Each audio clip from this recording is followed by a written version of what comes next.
নমস্কার বন্ধুরা, মিঠু হেসেলে আমার সকল পুরনো ও নতুন দর্শকদের স্বাগত জানাই।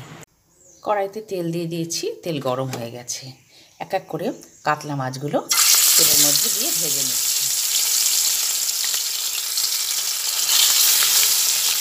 আজ দেখবেন কমলা সুন্দরী কাতলা। মাছগুলো দুটো দিক লাল লাল করে ভাজা হয়ে গেছে। এবারে মাছগুলোকে তুলে ফেলছি সব কটাকে। তেল ঝরিয়ে ঝরিয়ে তুলে ফেললাম। পরে তেল দেওয়ার পরে গোটা গরম মশলা তেজপাতা দিয়ে দিলাম। এটা ভাজা হচ্ছে, সেই অবস্থায় এর মধ্যে কুচানো পেঁয়াজ দিয়ে দিলাম। পেঁয়াজটা ভাজা হতে হলেই এর মধ্যে 1 চামচ আদা দিলাম। এখন আর এর মধ্যে হলুদ দেব না, হলুদ আমি আগেই দিয়ে দিয়েছি। এর মধ্যে এখন কিছুটা কাশ্মীরি লঙ্কার গুঁড়ো দেব। আমি এখন কিছুটা কাশ্মীরি লঙ্কার গুঁড়ো দিয়ে দিলাম। কাশ্মীরি লঙ্কার গুঁড়ো দিয়ে আবার ভালোভাবে নাড়াচাড়া করে নিচ্ছি। এরপরে এর মধ্যে 2টো কাঁচা লঙ্কা দিলাম। এরপরে এতে পরিমাণ মতো নুন দেব।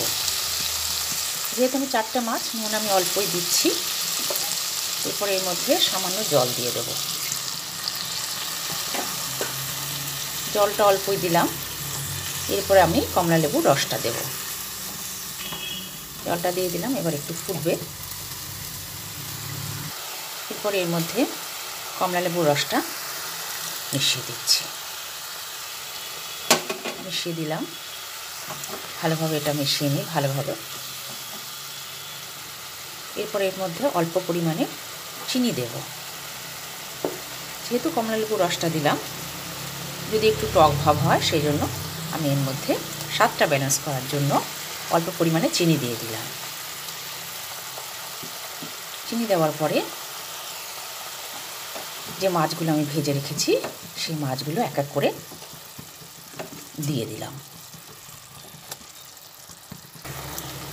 একবারে ভালোভাবে মাছগুলো এই ঝোলটার মধ্যে মিশিয়ে দিচ্ছি। আপনারা এইভাবে কমলা সুন্দরী কাতলা করে দেখবেন, স্বাদ হয় খুব ভালো। আমি এটা এবারে নামিয়ে ফেলব। রান্নাটা রেডি হয়ে গেছে। এক এক করে এটা একটা পাত্রে তুলে দেব। দেখুন বন্ধুরা, এটা একটা পাত্রে তুলে নিয়েছি।